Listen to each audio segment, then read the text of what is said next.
Now, when I started in the early 2000s, I didn't want to join a low-cost airline because I pictured myself as a major airline pilot, and low-cost airlines had only been there for a few years.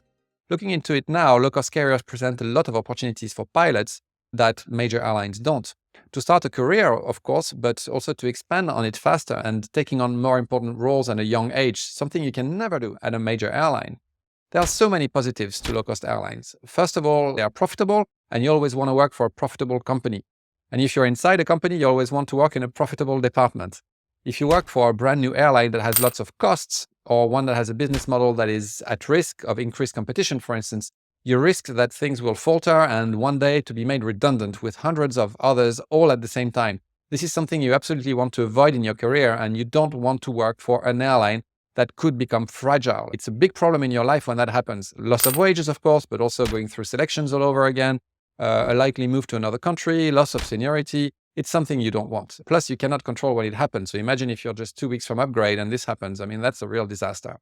We're talking about 4 years to an upgrade in a low-cost airline compared to 15 in a major airline. If you're already 40 now, being a captain in a major airline at 55 would be really, really late, and you'd spend much of your prime, much of your 40s not being in charge of much. Being a captain, believe me, it's something you will really enjoy and something you don't want to delay for 15 years.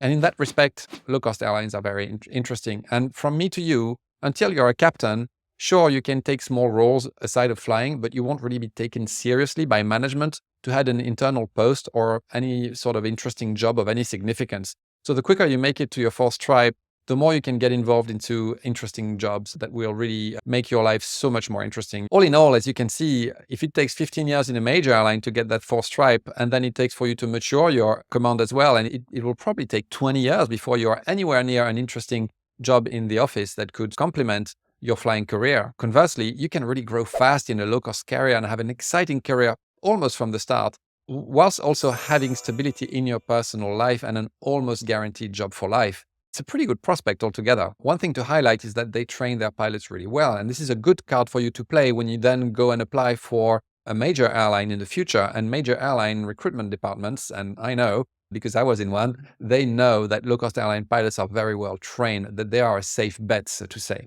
Now, you've been well trained, which means you take part of the safety system of this low-cost airline with you as you move on to your next airline.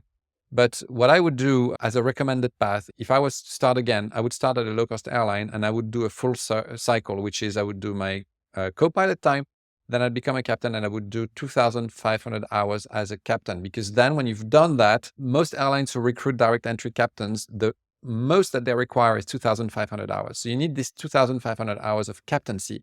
And then after that, if you really want to go to long haul, you can go to long haul in the Middle East, for instance. Some major airlines will accept people straight on long haul, like British Airways does that. Other airlines such as Air France, they will hire only on short haul and you have to make your way up, but you'll be on long haul fairly quickly.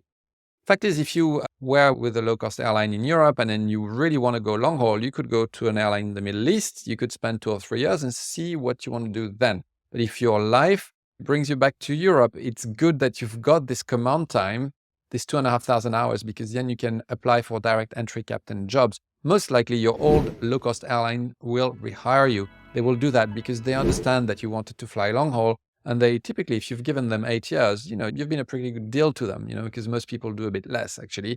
Many people do a bit less. So that's just to give you an idea of what I would do as an ideal path. I would not go co-pilot, low-cost airline, straight co-pilot in the Middle East, because then if you have to return in a hurry for one reason or another, family reasons, whatever it is, then you've never been a captain. And now you've got to start from the beginning or almost. That's my advice to you. The only way that I would leave a low-cost airline before being a captain is if you were joining your home country's major airline. Because if you join your home country's major airline, now if you're French, Air France, if you're German, Lufthansa or British Airways, because you're sure now that you're not going to move. But I was in British Airways as a French national. At some point, I didn't feel at home. I couldn't picture myself staying there until 65. When I joined, I thought I would, because you go like, okay, it's not very far from France, but at the end of the day, I did move. So the only way you can guarantee that you're going to stay is if you are at your home country's major airline. Then I would move as soon as I can, if you know that that's what you want, if that's the career you want. If you're happy with being in the right-hand seat for 15 years, then that's okay. Now, that was a lot of information I didn't plan to say, but I enjoyed talking about all that and giving you advice that will not only help you getting into an airline, but also be a pilot that's happy throughout your career. So now it's up to you to decide what's right for you. You can find details of our courses in the description. Connect with us on WhatsApp and Discord, where you can exchange with others on all airlines presently recruiting. And if this video was useful to you, don't hesitate to give us a like and subscribe to our channel. See you soon on Discord and inside Advanced Interview course.